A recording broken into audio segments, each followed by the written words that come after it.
السلام عليكم ورحمة الله وبركاته. نحمده ونصلي على رسوله الكريم. أما بعد فأعوذ بالله من الشيطان الرجيم. بسم الله الرحمن الرحيم.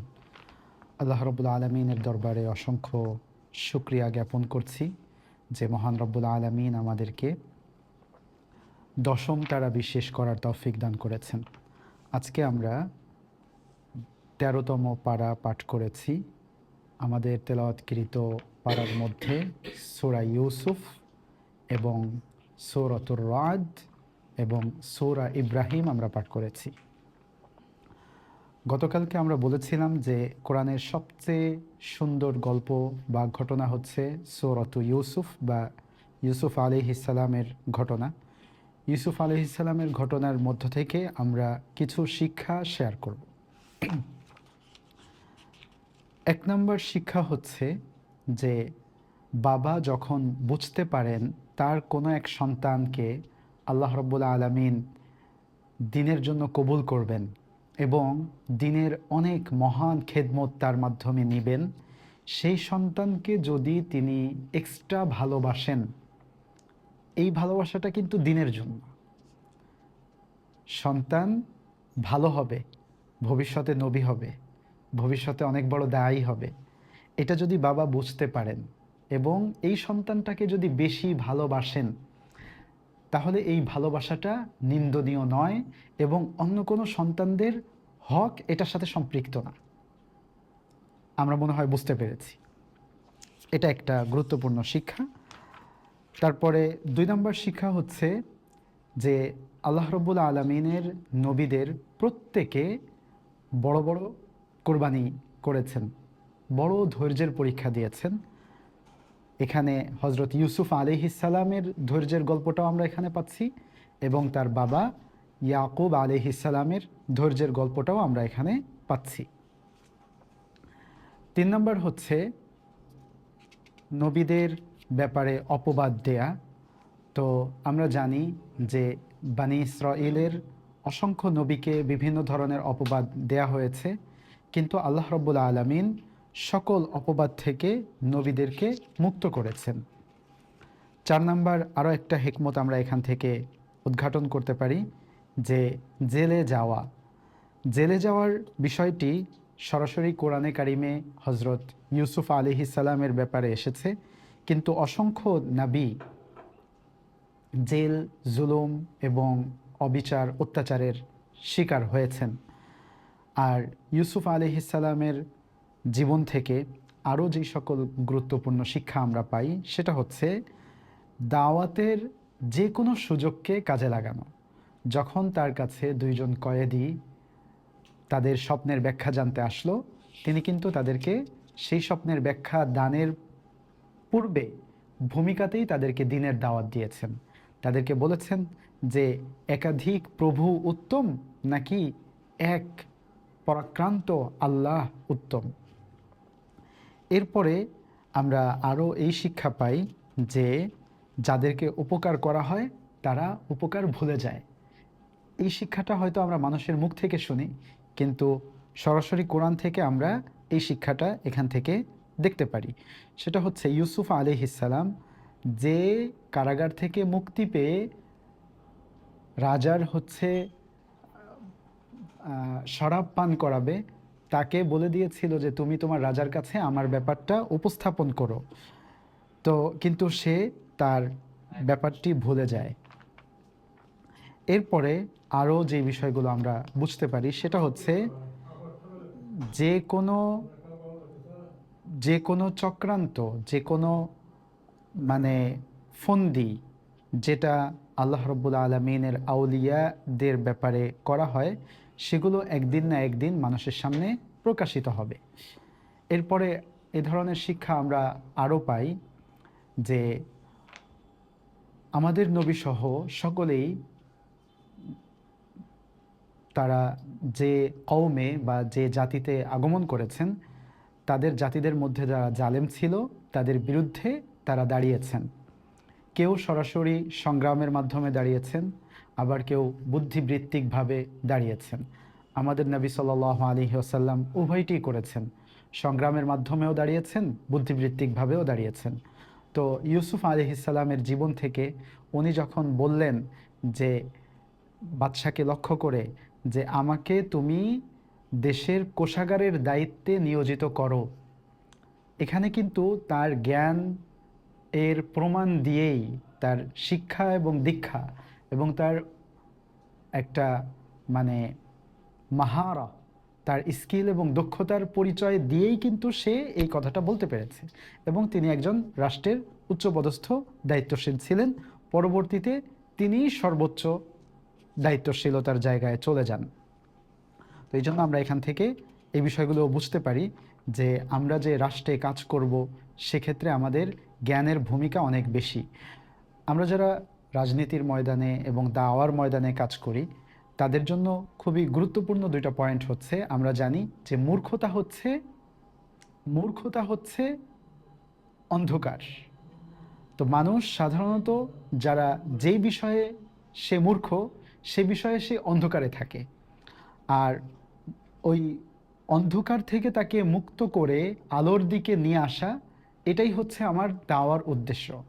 এই জন্য আল্লাহ নবী সাল্লাল্লাহু আলাইহি ওয়াসাল্লাম বলেছেন যে তোমরা মানুষের বিবেক বুঝে তাদেরকে দাওয়া করো। তার মানে আপনি যখন দাওয়া করবেন তখন মানুষের মূর্খতার জায়গাটাকে খুঁজে বের করতে হবে, আর ওই মূর্খতার জায়গাগুলোতেই সে হচ্ছে অন্ধকারে নিমজ্জিত থাকে।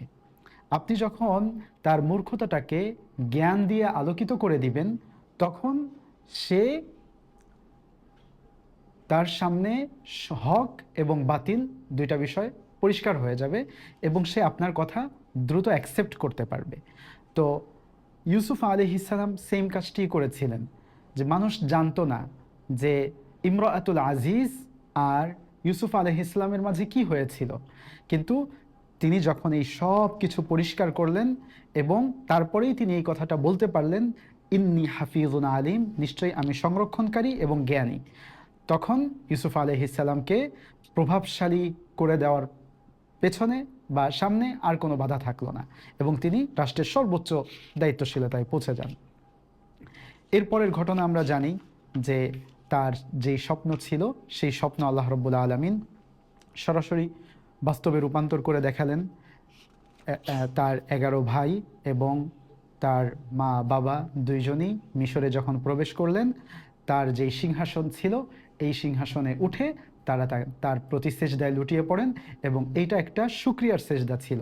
আর এই সেজদাটা অন্য ধর্মে বা পূর্ববর্তী জামানায় এগুলো বৈধ ছিল, কিন্তু মুসলিমদের জন্য বর্তমান আমরা যারা মুহাম্মদ সাল্লাল্লাহু আলাইহি ওয়াসাল্লামের উম্মাহ, তাদের জন্য আল্লাহ ছাড়া আর কারো সামনে মাথা নত করা বৈধ নয়। আল্লাহ রাব্বুল আলামিন ইউসুফ আলাইহিস সালামের একটি দোয়া নকল করে বলেন যে হে আমার প্রভু, আপনি আমাকে রাজত্ব দান করেছেন এবং স্বপ্নের ব্যাখ্যা শিক্ষাদান করেছেন। ফাতিরাস সামাওয়াতি ওয়াল আরদ, আপনি পৃথিবী এবং আকাশের স্রষ্টা। আনতা ওয়ালিয়্যি ফিদ দুনিয়া ওয়াল আখিরা, আপনি দুনিয়া এবং আখিরাতে আমার অভিভাবক। তাওয়াফফানি মুসলিমান ওয়া আলহিকনি বিস সালিহিন, আপনি আমাকে মৃত্যুদান করুন মুসলিম অবস্থায় এবং সৎকর্মশীলদের সাথে আমাকে মিলিত করুন। আমাদের নবী সাল্লাল্লাহু আলাইহি ওয়াসাল্লামকে আল্লাহ রাব্বুল আলামিন এখানে একটা কথা বলার জন্য নির্দেশ করছেন, সেটা হলো যে কুল হাদিহি সাবিলি, হে নবী আপনি বলুন যে এটাই আমার পথ। আদউ ইলাল্লাহ, আমি আল্লাহর দিকে ডাকি। আলা বাসীরাতিন, দূরদর্শিতার সাথে। আনা ওয়া মান ইত্তাবাআনি, আমিও ডাকি এবং আমাকে যারা অনুসরণ করেছে তারাও ডাকে। তার মানে আল্লাহর নবীর যেই পথ তার উম্মতেরও সেম পথ, অর্থাৎ আল্লাহর দিকে ডাকা। আল্লাহ রাব্বুল আলামিন আমাদেরকে তার দ্বীনের পথের দায়ী হওয়ার তৌফিক দান করেন। এরপরে আমরা সূরাতুর রাদ পড়েছি, যেটা মদিনায় অবতীর্ণ। সূরাতুর রাদে আল্লাহ রাব্বুল আলামিন এর তাওহীদ এবং রুবুবিয়্যাতের কথা খুবই জোরালোভাবে বলা হয়েছে। আল্লাহ তাআলা বলেন যে ইন্নাল্লাহা লা ইউগাইয়িরু মা বিকওমিন, এখানে একটি সমাজ ব্যবস্থার ব্যাপারে গুরুত্বপূর্ণ একটি কথা বলা হয়েছে যে আল্লাহ কোনো সমাজকে পরিবর্তন করেন না যতক্ষণ না তারা নিজেদেরকে পরিবর্তন করে। অর্থাৎ একটা সমাজকে শাসন করে কিছু মানুষ এবং কিছু সিস্টেম, এগুলো সমাজকে শাসন করে। তো মানুষ যদি চায় তাদের সমাজকে পরিবর্তন করতে, তাহলে তাদের যেই সিস্টেমগুলো তাদেরকে শাসন করে এই সিস্টেমগুলো তাদেরকে পরিবর্তন করতে হবে। আজকে আমরা সারা বিশ্ব দেখতে পাই যে সেকুলার সিস্টেম আমাদেরকে শাসন করে। আমরা যদি চাই, নিজেদের পরিবর্তন চাই, তাহলে এই সিস্টেমকে পরিবর্তন করে আল্লাহর দেওয়া সিস্টেমে যদি আমরা চলে আসি, তাহলে আমরা নিজেদেরকে চেঞ্জ করতে পারবো। তাছাড়া অন্য কোনো চেঞ্জ এর মাধ্যমে, যেটা মুখের বুলি, যেটা সেকুলারেরই একটা অংশ, সেগুলো দিয়ে আমরা নিজেদেরকে চেঞ্জ করতে পারবো না। চেঞ্জ করার জন্য আমাদের রীতিনীতিকে চেঞ্জ করে আমাদের নিজেদেরকেই আগে চেঞ্জ করতে হবে। আল্লাহ তাআলা বলেন, যোগ্যতরেরই টিকে থাকার অধিকার। ফাআম্মা যাবাদু ফায়াযহাবু জুফাআ, যা কিছু ফেনা তা তো ভেসেই যায়।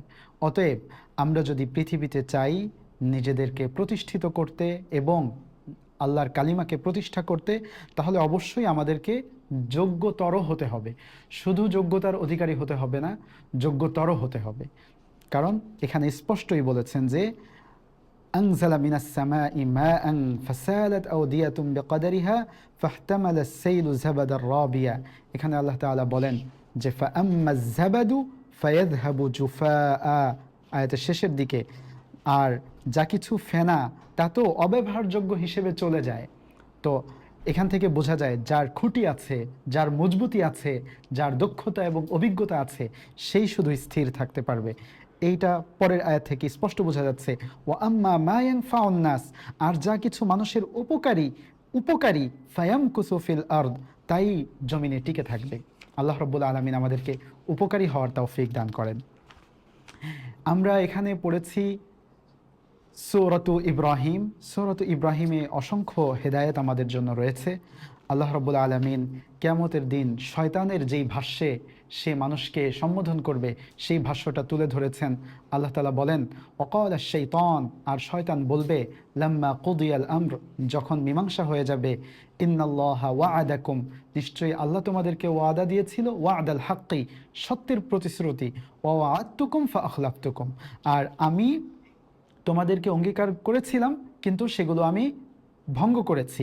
ওমা কানা লি আলাইকুম মিন সুলতানিন ইল্লা আন দাআউতুকুম ফাস্তাজাবতুম লি, আমার তো তোমাদের উপরে কোনো কর্তৃত্ব ছিল না, আমি শুধু তোমাদেরকে ডেকেছি আর তোমরা আমার ডাকে সাড়া দিয়েছো। তোমরা কেন সাড়া দিয়েছো? ফালা তালুমুনি, আমাকে তোমরা দোষারোপ করো না। অলুমু আনফুসাকুম, শয়তান সেদিন বলবে যে তোমরা নিজেদেরকে দোষ দাও। ওয়ামা আনা বিমুসরিখিকুম ওয়ামা আনতুম বিমুসরিখিয়া, তোমরা আমাকে সাহায্য করতে পারবে না, আমিও তোমাদেরকে সাহায্য করতে পারবো না। সূরা ইব্রাহিমে আল্লাহ রাব্বুল আলামিন আমাদেরকে একটি গুরুত্বপূর্ণ দিক নির্দেশনা দেন। সেটা হচ্ছে, হে আমার বান্দারা, তোমরা যদি শুকরিয়া আদায় করো তাহলে আমি তোমাদের নিয়ামত বাড়িয়ে দিব, আর যদি শুকরিয়া জ্ঞাপন না করো, অকৃতজ্ঞ হও, ইন্না আযাবি লাশাদীদ, তাহলে আমার শাস্তি খুবই কঠোর। এখানে আল্লাহ রাব্বুল আলামিন একটি কালিমায়ে তাইয়্যিবা এবং কালিমা খাবিসা, অর্থাৎ উত্তম বক্তব্য বা উত্তম বাক্য এবং খারাপ বাক্যের তুলনা পেশ করেন। আল্লাহ তাআলা বলেন যে কালিমা তাইয়্যিবা এর উদাহরণ হচ্ছে একটি গাছের মতো, যেটা উৎকৃষ্ট মানের গাছ, আসলুহা সাবিত, যার মূল সুদৃঢ়, ওয়াফারউহা ফিস সামা, এবং যার শাখা আকাশে বিস্তৃত।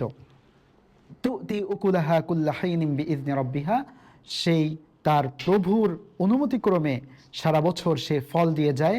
ওয়ায়াদরিবুল্লাহুল আমসালা লিন্নাসি লাআল্লাহুম ইয়াতাযাক্কারুন, আল্লাহ এই দৃষ্টান্তগুলো এজন্য উপস্থাপন করেন যাতে তোমরা উপদেশ গ্রহণ করতে পারো। আর অনুত্তম বাক্যের উদাহরণ হচ্ছে এমন গাছ, নিকৃষ্ট গাছ, যা উপড়ে ফেলা হয়েছে জমিনের উপর থেকে এবং তার কোনো স্থিতি নেই। তার মানে খারাপ কথার কোনো স্থিতি নেই। আমাদেরকে যেই কথাগুলো কাফের মুশরিকরা বলে আহ্বান করে, শয়তান যেই কথাগুলো আমাদেরকে বলে আহ্বান করে, এগুলোর উদাহরণ হচ্ছে কালিমাতুন খাবিসা, বা অনিষ্ট বাক্যের মতো, অনুত্তম কথার মতো। আর আল্লাহ যেই কালিমার দাওয়াত আমাদেরকে দেন সেটা হচ্ছে কালিমাতুন তাইয়্যিবা, উত্তম বক্তব্য। প্রিয় ভাইয়েরা, আমরা সকলেই জানি আমরা হচ্ছে মিল্লাতে ইব্রাহিমের অনুসারী। হজরত ইব্রাহিম আলাইহিস সালাম, যিনি আমাদের জাতির পিতা, এই সূরার মধ্যে তিনি আমাদের জন্য অসংখ্য দোয়া করেছেন, যেই দোয়াগুলো আল্লাহ রাব্বুল আলামিন আমাদের জন্য কবুল করেছেন। আল্লাহ তাআলা সেই ভাষ্যগুলো নকল করে বলেন, ওয়া ইয ক্বালা ইব্রাহিম, আর যখন ইব্রাহিম বলল, রব্বি জাআল হাযাল বালাদা আমিনা, যে তুমি এই নগরীকে নিরাপদ বানাও, ওয়াজনুবনি, এবং আমাকে তুমি দূরে রাখো, ওয়াবানিয়া, এবং আমার সন্তানদেরকে, আন না'বুদাল আসনাম, আমরা যেন মূর্তিসমূহের উপাসনাকারী না হয়ে যাই। প্রিয় ভাইয়েরা, এই দোয়াটা যে কত গুরুত্বপূর্ণ আমরা একটু চিন্তা করলে বুঝতে পারবো।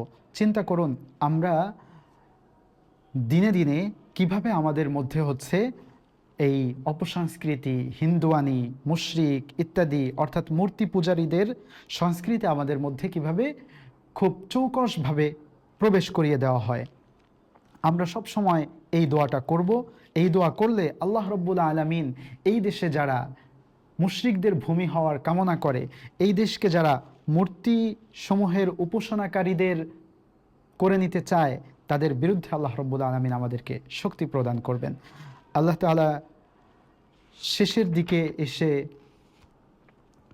যারা আল্লাহর বিরুদ্ধে চক্রান্ত করে তাদের ব্যাপারে শাস্তির কথা বলেছেন।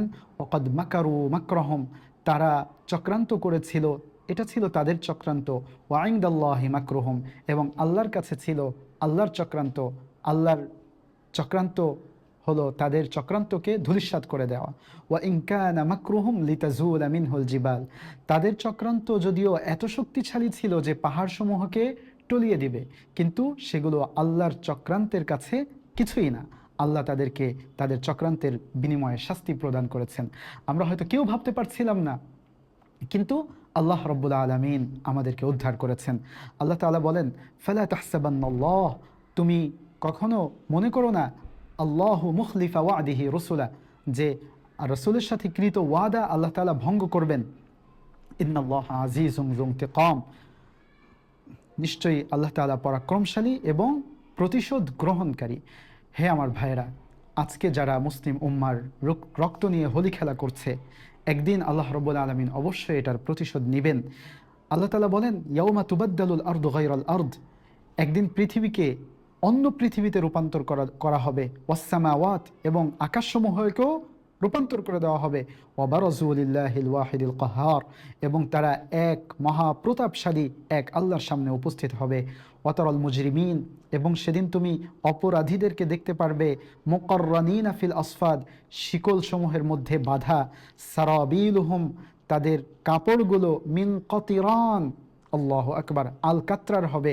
ওয়াতাগশা উজুহাহুমুন নার, এবং আগুন তাদের চেহারাগুলোকে ঢেকে ফেলবে। লিয়াজজিয়াল্লাহু কুল্লা নাফসিম মা কাসাবাত, এটা এজন্য যে আল্লাহ প্রত্যেককে তার কৃতকর্মের প্রতিদান দান করবেন।